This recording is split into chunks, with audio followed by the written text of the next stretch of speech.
안녕하십니까. 고고TV 여명입니다. 9월 5일 일요일입니다. 이번에는 홍준표의 오판 또는 오판일 수가 있다. 홍준표의 오바에 대해서 좀 말씀을 드리겠습니다. 홍준표가 오바를 어제 그저께부터 하기 시작하는데요. 그렇게 되면 홍준표는 게임 will be over. 홍준표가 끝이 날 수가 있다 하는 생각인데요. 홍준표가 지금 2030과 40까지 2030, 40 또 중도층 또 호남에서 윤석열에 대한 압도적인 지지율을 받고 있죠. 그것은 제가 누누이 말씀드리지만은 2030과 중도층과 호남 보수들과 또는 중도 좌파들이 문재인을 떠난 것은 그 사람들은 이준석 신드롬에 편성된 사람입니다. 따라서 윤석열이가 이준석을 망가뜨리려고 그랬고 미래 정치를 파괴하려는데 분노로 역작용이 일어서 그게 윤석열을 떠났는데 2030과 중도층과 또는 개혁 보수들이 떠났는데요. 그것이 일시적으로 저는 홍준표에 간다 하고 생각을 해요. 윤석열이 말하는 역선택이 아니에요. 핵심은 이준석이가 정치의 중심에 있다는 것이죠. 고고TV는 항상 말씀을 드리기를 2년 2개월 됐어요. 한 3개월 다 됐네요. 처음부터 말씀드리기를 고고TV는 보수가 개혁해야 하며 중도층과 일부 탈진보까지 아우러야 우리가 대권을 가져올 수 있다는 초지일관의 방송입니다. 고고TV는 그 과정에서 윤석열이가 문재인의 정치권에서 문재인을 못 허물고 광화문에 가서 북치고 장구치고 김밥 먹고 하던 사람들이 오히려 창피함을 모르고 우리 선거를 계속 대참패를 하게 만들었고 그 과정에서 윤석열이가 한 2년 전부터 문재인을 치고 올라가자 윤석열이는 정치적인 자질이 있는 사람이고 대통령 후보의 자질이 있다 하고 지지를 했었죠. 그런데 저는 윤석열이가 개혁 보수를 택할 줄 알았어요. 윤석열도 처음에 그랬죠. 보수는 개혁돼야 되며 그죠? 그 다음에 중도층과 20 젊은이를 찾겠다 그러는데 이준석이를 건드리는 순간 2030은 중도층은 윤석열한테 등을 돌리고 윤석열을 공격하기 시작하며 또 보수를 개혁하는 게 아니라 보수 꼴통, 과거 세력, 정체불명의 세력들을 다 패전병들을 떼거리들로 윤석열 캠프에 들여놓으면서 개혁 보수한테 대단한 반감을 가져온 게 윤석열입니다. 그리고 제가 항상 말씀드리지만 또 하나는 윤석열이가 중원에서 제3지대란 중원에서 제3지대는 없어요. 중원에서 깃발을 꽂고 국힘의 구세력, 구새누리당 세력이나 진박 세력을 척결하면서 그죠? 개혁 보수들을 갖다가 윤석열이가 밖에서 원심력으로 끌어들이면은 그거는 대선 승리에 깃발이 꽂힌다 하고 저는 말씀을 드렸었죠. 그런데 거꾸로 갔어요. 윤석열이가 개혁보수를 팽개치고 개혁보수는 누가 뭐래도 유승민입니다. 개혁보수를 팽개치고 꼰수기, 기득권, 꼰대, 수구 꼴통을 갖다가 지 캠프에 다 집어넣고 말하는 것도 역시 꼰수기 같이 윤석열이가 하게 돼요. 그것도 정체성도 불확실해요. 그래서 윤석열을 비판하면서 일단은 경선에서 통과한다면 어쩔 수 없지만은 고고TV는 국힘의 주자를 지지할 수뿐이 없다 하는 것이죠. 이 과정에서 2030과 중도층과 호남들이 호남의 보수 개혁주의자, 호남은 개혁 보수라고 보면 돼요. 그 꼰대들 없어요. 꼰수기들이 없어요. 쉽게 말해서 TK같이 꼰대 수구 꼴통 보수가 아니에요. 호남은. 그런 친구들이 이준석이가 당하는 거고 윤석열을 질타하며 홍준표한테 지금 지지율을 올려주고 있다. 이런 결론이 나오는 것이죠. 그런데 제가 이제 요새 와서 유승민에 대해서 우호적으로 방송을 하는데요. 고고TV는 애초에 그랬죠. 윤석열이가 개혁보수하고 같이 손을 잡고 이준석하고 손을 잡았으라면은, 어? 유승민을 지지하겠죠, 저도 100%.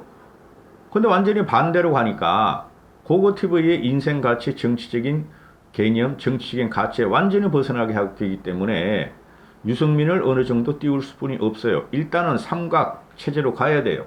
경선이 흥행이 일어나 삼각 체제로 가는데, 2차 경선 10월 8일 2차 컷하고 이제 본 경선 들어가면은 그때부터 고고티브가 어느 방향으로 지향점을 갖고 있는지를 잘 보시면 그게 맞게 될 겁니다. 아마. 그래서 홍준표는 지금 자만에 빠질 수가 있다 하는 거죠. 추석 전에 윤석열을 따라잡는다. 저도 그렇게 본다 그러죠.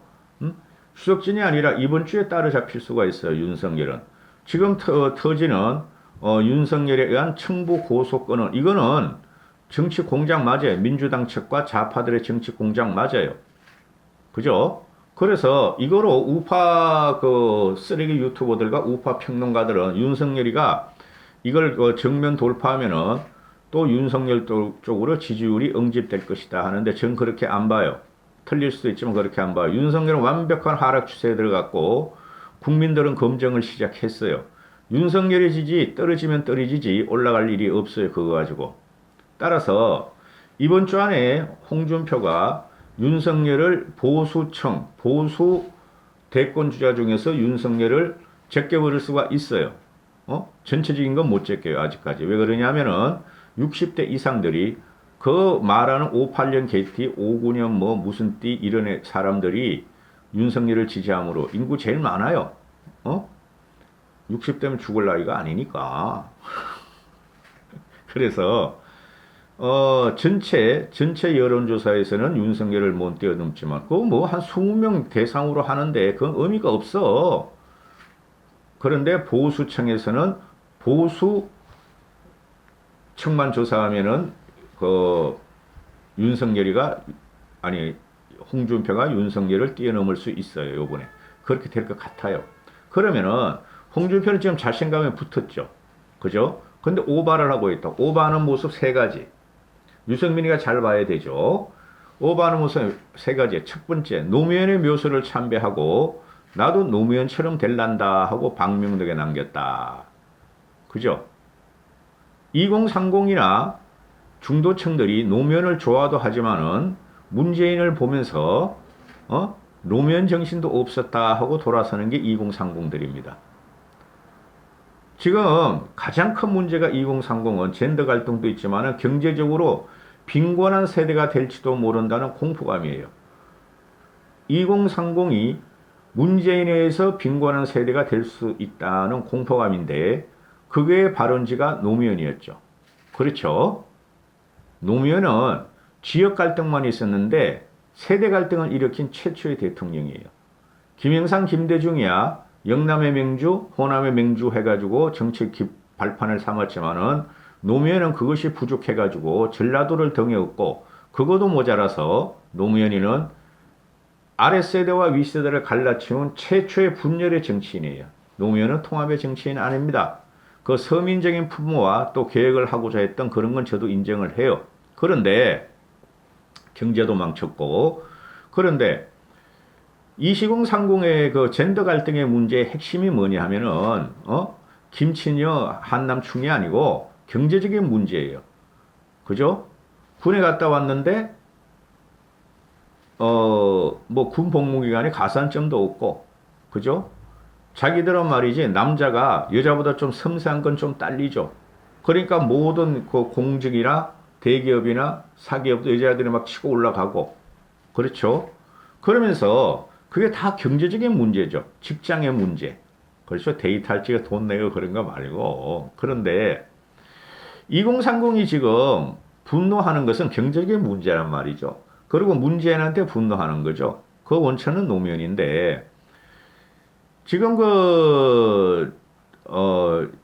홍준표가 노무현 묘소를 봉화마을 가서 참배하면서 그건 하지 말아야지 짓인데 그거는 대선 본선에 가서는 돌아다녀야 되죠. 근데 경선 과정에서는 오버했다. 그죠? 2030, 이거 뭐야? 이렇게 볼 수가 있고, 또 노무현과 문재인을 극도로 싫어하는 60대 이상 사람들은 지금 뭐야 저렇게까지 해야 되나 하고 지지율을 안 보낼 수가 있죠. 쉽게 말씀드려서 홍준표가 2030, 40 중도층 지지율도 더 끌어올리려 그랬고, 그죠? 그거는 좋은데 보수 지지층도 끌어와야 돼요. 솔직히 노무현 좋아하는 보수층은 별로 없어요. 그게 오바항 첫 번째, 또 두 번째, 지금 윤석열의 청부 수사, 청부 고발건에 대해서 너무 강하게 윤석열을 공격하고 있어요. 그건 100% 그게 윤석열이가 개입을 했든 안 했든 공작 정치 맞아요. 그건 무조건 윤석열한테 타격을 가하고 또는 그건 무조건 보수층의 불직에 김대엽이 생각이 나고 이해창의 병풍 생각이 나고 그죠?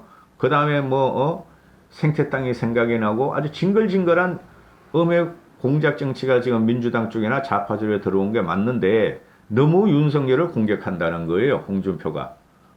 검찰총장이 몰랐을 리 없다. 그 수사정책관이 1급이고 윤석열의 진짜 오른팔인데 몰랐을 리 없다. 근데 윤석열은 정면승부에 들어가고 있죠. 몰랐다. 상상하지 마라. 어이가 없다. 증거내놔라. 만약에 이러다가 나를 공격하는 정치꾼들은 다 물러나라. 사퇴하라. 이렇게 나오고 있죠. 그죠? 그래서 너무 세게 공격해서 오바를 하고 있다. 이렇게 되는 거고. 또 세 번째. 지금 나오는 게 한 두 달 전에 갤럽에서 홍준표가 1%도 안 나오니까 갤럽 조사에서 2% 나왔나? 1% 나왔나? 빼줘! 나 갤럽 조사에 넣지 마 했는데 어제 그저께 6% 나왔잖아요. 3배나 뛰었잖아요. 그죠? 갤럽은 느려요. 그거는 직접 면접 조사이기 때문에 ARS보다 훨씬 뒤에 따라가요. 갤럽 조사는. 그러니까 저는 갤럽의 신빙성을 그래도 믿어요. 빼! 6%도 나는 마음에 안 들어. 갤럽에서 나를 갖다가 대선 주자 평가에 넣지 마. 여론조사에 넣지 마. 이래버리잖아요. 그게 오만이다. 이렇게 되는 것이죠. 홍준표도 보면은 순리를 거스러 올라가야 되는데 순리를 영리하는 경우가 굉장히 많아요. 그리고 인상이나 요새는 말투가 많이 고쳐졌죠. 그 이준석 효과예요. 홍준표가. 요새 막 이준석 빠느라고 정신이 없잖아요. 유승민도 제가 몇 번 말씀을 드려요. 유승민도 이준석 편성하고 이준석 편을 들어야 된다니까? 지금 이 경선룰 같은 거 가지고 이준석 공격하면 안 된다니까? 이준석의 마음에는, 다 생각이 있어요. 이준석은 다 계획이 있어요. 그거는 지금 내가 말씀드릴 수가 있고, 경선 끝나면 내가 확실하게 말씀드릴게요. 이준석이 어떤 생각을 가지고 있나. 저는 이준석이 어떤 생각을 가지고 있는지 짐작할 수 있어요. 이준석을 공격하지 말고 유승민은 이준석이에 편성을 해야 돼요. 그래서 이 갤럽 조사 같은 경우도 그 홍준표가 보면은 6%도 마음에 안 든다. 1%도 안 나오던 사람이 6% 가면은 얼마나 좋아. 그리고 5%가 넘기는 게 너무너무 힘든 거예요. 대선 주자 5% 넘기잖아요. 탄핵에 붙어요. 그 다음부터 지금 홍준표가 보면 다른 군소 여론조사나 그런 데 보면 10% 막 12%까지 뛰잖아요. 유승민은 4%까지 5%까지 올라가고 유승민도 5% 넘기면요. 탄력 붙어요. 그래서 홍준표가 지금 위험한 작업을 하고 있다. 윤석열은 원래 위험한 작업을 지 스스로 발목을 묶었고 그게 국민들이 이반이 윤석열한테 일어나고 있고 오죽하면은 주위에서 사람들이나 또는 그 언론 이면을 보면은 윤석열이 뭐야? 문재인하고 같네? 하는 짓이 무대뻔해? 비판을 허락하지 않네? 이렇게 된 앞에서는 좋은 인상을 주면서 뒤에서는 장제원이야 캠퍼들이 공작을 하네? 이런 인상이 좀 확 박혀 있어요. 홍준표가 그걸 모를 리 없죠. 유승민도 그걸 모를 리 없죠. 근데 유승민은 모르는 것 같아. 사람이 너무 순수하고 정직해, 유승민이가. 그래서 홍준표가 가져간 2030과 중도층과 호남의 개혁보수나 중도 좌파들 문재인을 이탈한 호남 세력들이 잠깐 홍준표를 갔는데 그게 유승민 쪽으로 갈 수가 있다 하는 게 제 생각이에요. 추석 전에 유승민이는 결론 내야 돼요. 추석 아직 열흘 남았잖아요. 그죠? 확실하게 치고 들어가야 돼. 유승민은 이럴 때. 홍준표도 때리고 윤석열도 때려야 돼. 윤석열만 때리면 안 돼. 홍준표는 둘 다 때려야 돼. 홍준표가 노무현이 가가지고 노무현처럼 되겠다.